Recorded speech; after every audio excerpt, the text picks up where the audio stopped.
Alors on voit et on a la chance de voir de plus en plus de clubs reprendre, par rapport également aussi aux conditions météorologiques. C'est une chance pour les jeunes enfants, comme on a pu le voir cet après-midi en Rodelsheim, qui reprennent une activité hebdomadaire, que ce soit 1 ou 2 fois par semaine en fonction des catégories. Grâce à la fédération et au conseiller technique, il y a un guide de la reprise qui a été mis en place il y a un peu moins d'1 an, qui reprend différentes séances d'entraînement avec des jeux, des situations, des exercices moteurs avec ou sans ballon techniques qui vous permettront de construire vos séances. Allez faire un tour sur le site du district. Ces différentes séances ont été classifiées en fonction des catégories. Effectivement, il faut adapter ces contenus d'entraînement. Alors je sais que ça peut être contraignant et ça ne ressemble pas forcément au football qu'on connaît tous. Mais par rapport aux contraintes sanitaires qu'on a depuis fin octobre, début novembre, la reprise est possible dans nos clubs chez les mineurs depuis fin novembre, début décembre. Voilà, faut l'adapter, faut faire du mieux possible et utiliser ce contenu-là. Nous pensons également que ces séances adaptées, surtout pour les petites catégories, que ce soit entre les U7 et les U13, ont un avantage dans le développement individuel du joueur, qui est des fois un peu trop délaissé quand on fait du jeu ou des situations d'entraînement en fonction des procédés utilisés par l'éducateur.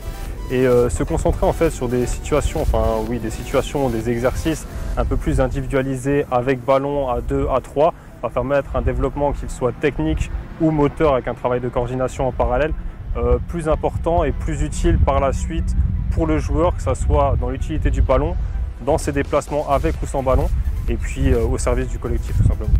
Sachez également que via le webinaire qui a été fait la semaine dernière au niveau de la Fédération française de football, vous pouvez retrouver un exemple de séquence de jeu, des jeux mais sans contact avec une certaine distanciation.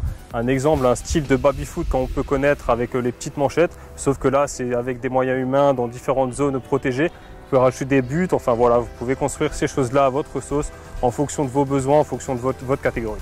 Alors l'exercice que j'ai mis en place sort bien évidemment du guide de la reprise.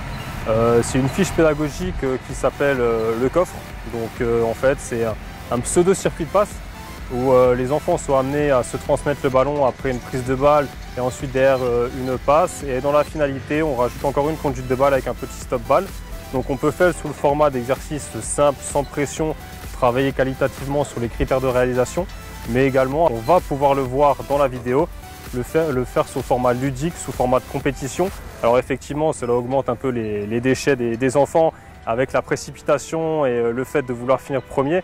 Mais c'est aussi intéressant de le mettre sous cette formule-là, ce qui permet aussi d'amener un plus aux enfants et d'amener cet amusement qu'on ne retrouve pas forcément via les différents jeux avec les oppositions qu'on peut retrouver sur nos séances d'entraînement classiques, mais via justement cet aspect de compétition et cet aspect ludique. Ensuite, en parallèle, on a également fait un peu d'un travail de vitesse et de conduite de balle, ce qui a permis un peu de mettre de l'énergie, de l'entrain et de la bonne humeur aussi pour finir la séance avec les enfants. Après, on peut encore rajouter comme d'autres variantes une conduite de balle imposée via un pied fort, un pied faible, à l'intérieur du pied, à l'extérieur du pied. Après, ça va vraiment dépendre de la catégorie en question. Faut vraiment s'adapter à la catégorie également aux qualités des enfants. Pas vouloir aller trop vite, trop tôt non plus. Ce qu'on peut également rajouter, c'est un travail de motricité entre les différents carrés. Pourquoi pas, ça va être une variante supplémentaire. Rajouter, imposer une passe, mettre des buts à la fin au lieu du coffre-fort, qui peut rajouter aussi un système de frappe, un peu travailler le tir aussi. Vous pouvez encore rajouter